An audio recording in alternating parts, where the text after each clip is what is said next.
ये है दिवाकर राजस्थान टाइमर और आप देख रहे हैं DRT न्यूज, हमारी आवाज सच के साथ।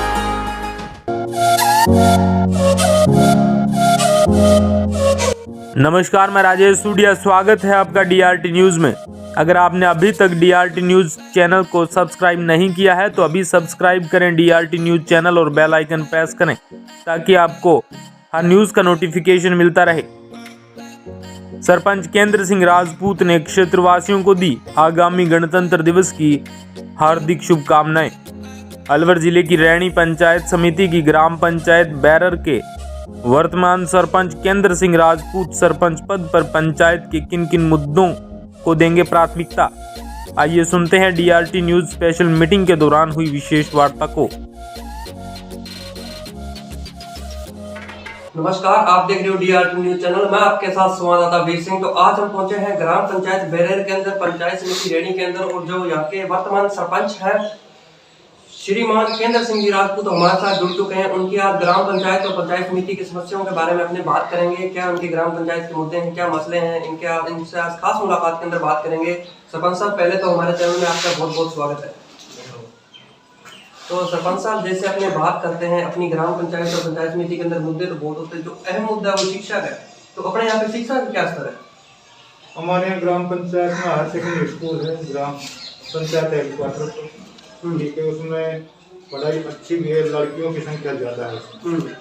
हमारे इस ग्राम पंचायत बैरर में 3 गांव आते हैं, कोरा चौहान, गुरिया और बैरर। बैरर की स्थिति यह है कि एक स्कूलें हैं, इस समय क्या पता सरकार की वजह से 2-3 स्कूलें बंद पड़ी हैं। जो एक बालिका विद्यालय थी वो बंद है। हम प्रयास में है किसी तरह वो भी चले, निवेदन भी करते हैं शिक्षा अधिकारी जी से का है, MLA साहब से का है कि स्कूल को चालू करवाओ। दूसरा एक स्कूल और है, उसकी भी जीवन हालत हो रही, तो उसका भी हमने यहाँ के प्रधान अध्यापक हैं हायर सेकेंडरी के बेस को संभालो, दुरुस्त करवा जी। हमारे गुड़िया में मिडिल स्कूल है, वो भी ठीक चल रही है। खोरा चौक में मिडिल स्कूल है।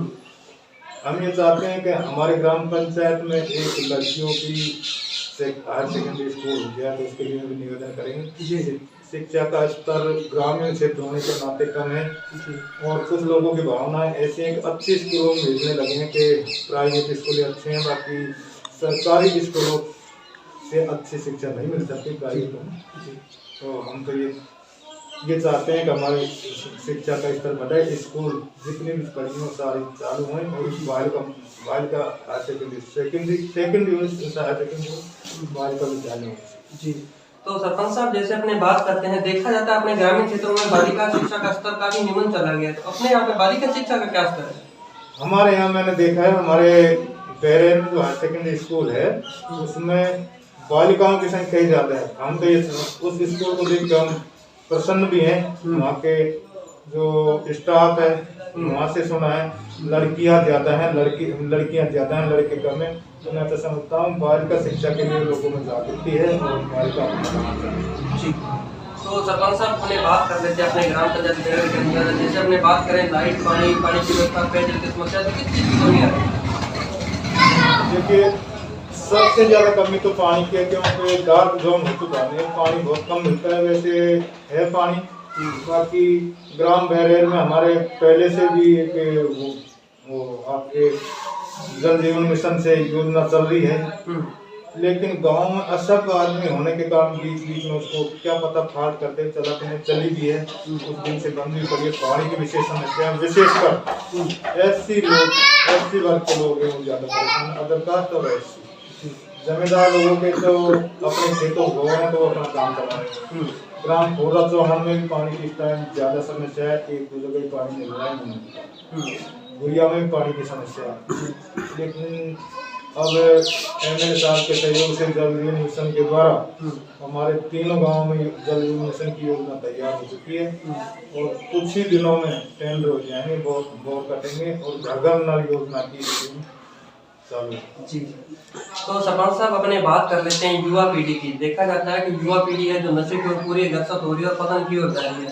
तो आज आपको पूरा भारत देश देख रहा है, तो आप अपने युवाओं को क्या कहना चाहते हो?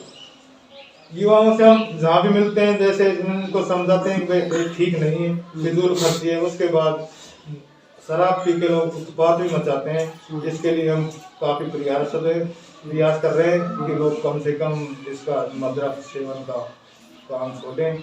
कई जगह लोगों को बताते भी हैं कि इससे अपना समाज का ज़्यादा नुकसान हो रहा है, उत्पाद से लोगों को हानि होती है। कमाते नहीं है वो लोग दारू पीते हैं तो उस घर का पता नहीं। जी सर, तो अपने सरपंच साहब जैसे बात कर लेते हैं किसानों की। आप जैसा वो जवान और किसान पे टिका है और आप भी एक किसान और अपन भी एक किसान है, तो अपने बात करते हैं किसानों की। देखो भारत देश जो कृषि प्रधान देश है, जवान किसान पे टिका, तो अपने यहाँ पे किसानों का क्या स्तर है? किसानों का स्तर यहाँ पर ज्यादा गिरा हुआ है क्योंकि पानी नहीं है और पानी के बिना खेती होना संभव नहीं है। पानी आपको निवेदन करूँ कि 1100, 1200, 1300 फुट नीचे मिलता है। बोरिंग कराते हैं फिर उसमें पानी नहीं मिलता। काफी महंगा पड़ता है किसान को। कई साल में भी उसका पैसा खर्च नहीं होता और उसके बाद भी नीचे जाके वो बहुत खराब हो जाते हैं। किसान की बहुत दुर्दशा हो रही है। अगर इस क्षेत्र में कोई पानी की व्यवस्था नहीं, इंद्र राजा नहीं बरसे तो किसानों के हालात ज्यादा खराब है। ग्रामीण क्षेत्र में और कोई इनकम का धंधा नहीं है, जमींदार खेती पर आश्रित। जी, तो सर अपने देखें जैसे चिकित्सा व्यवस्था किस प्रकार है? वैक्सीन कितने लोगों ने कितने % तक लगवा लिया है? कोई जो रह रहा है उनको आप क्या कहना चाहते हो?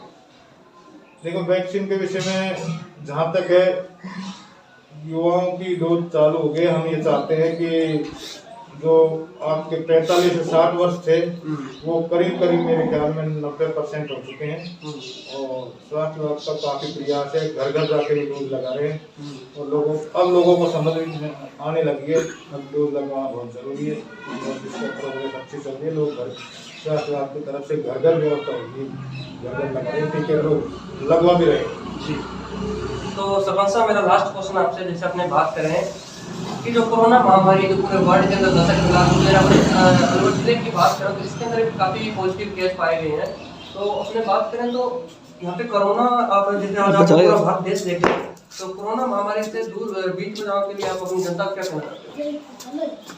हम जनता को कहना चाहते हैं कि स्वच्छता का ध्यान रखो और सरकार की गाइडलाइन नियम है उनके पालन करो क्योंकि कोरोना एक ऐसी महामारी है जिसमें सारे देश में फैला हुआ है। किसी एक का या किसी क्षेत्र का नहीं है जिससे कि रुका हो।